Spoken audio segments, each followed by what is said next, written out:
Okay, so recently Mojang teamed up with Nox Crew to make a temporary public MCC server with like 4 games on Bedrock. So like there is no way anyone is going to play there, right?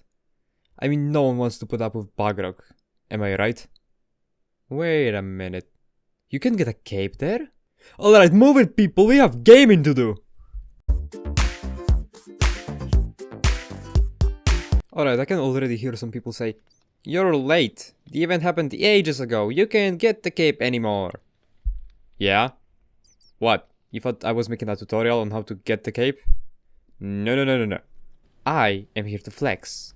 Okay, so Mojang decided that they want this cape to feel a bit more earned than just owning the game or pressing a button.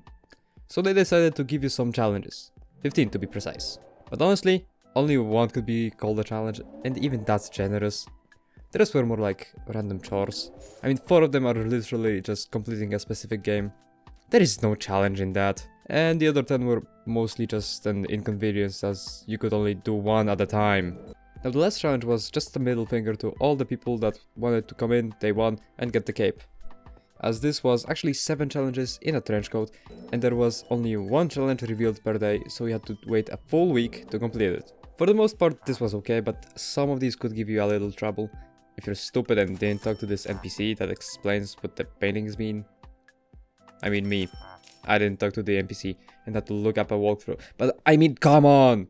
How am I supposed to know? I had to go to the Meltdown lobby, find this weird square thing, then make my way to a helipad, and eat a slice of cake there. Alright, moving on to the games. There were like only 4 of them. Grid Runners, Sons of Time, Meltdown and the Ace Race. Grid Runners is probably the one game I cared about the least. I mean, this one relies heavily on teamwork for you to do good, but it was hard to tell if you were doing good or not, so I didn't have any strong feelings on it. Other than being really annoyed at the waiting time. Like seriously, how long do you have to wait for this stupid game? Next up is Sons of Time, which is probably one of my favorite games in the event. At the same time, I was going in expecting this to be horrible, as lack of coordination would be hell, but after joining I was relieved to find that it was single player. And then I was immediately disappointed to find that all the things that I liked about it were taken away. First of all, the entire map is set, so you can just memorize it, and all the more difficult things were gone. I mean, literally, the hardest jump was a single Neo. Given all those things, I didn't really try going for a high score. I just decided to go for at least 2000 coins and all the chests, and that was that. Now Meltdown is a name which accurately describes what I was feeling while playing it. First of all, this game is another teamwork game. But unlike Grid Runners, you're more reliant on your team. And here we come to the first problem. This game is team-based, but once you click the controller, the game gives you like 15 seconds for someone to show up. And if they don't, whoops, guess you're going in alone. But honestly, even if you do get teammates, they aren't any help. Or at least all people I got teamed with were actually sentient moldy potatoes, as I have never seen any one of them make it past room 4. And like, huh? I can understand dying in the room 6 as dealing with laggy vindicators is a pain, but what's so challenging about spiders and skeletons?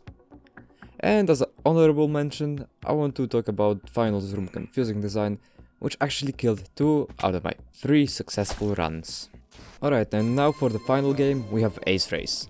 And oh boy, do I have some things to say about this one. First of all, this is the game that I sank most time into. Not because of the cape or anything like that, but more likely because I hate myself. Second of all, this was probably the most enjoyable game, as even after taking away most of the more complicated elements, it mostly stayed true to the original. At the same time, it wasn't a multiplayer game and had basically no RNG, meaning the outcome was determined only by your skill. Oh, that and also lag. Yeah, if you thought I was mad playing Meltdown, you have no idea. To beat Meltdown solo, you just had to get good. To get a good time in Ace Race, you had to get lucky, which is obviously infuriating.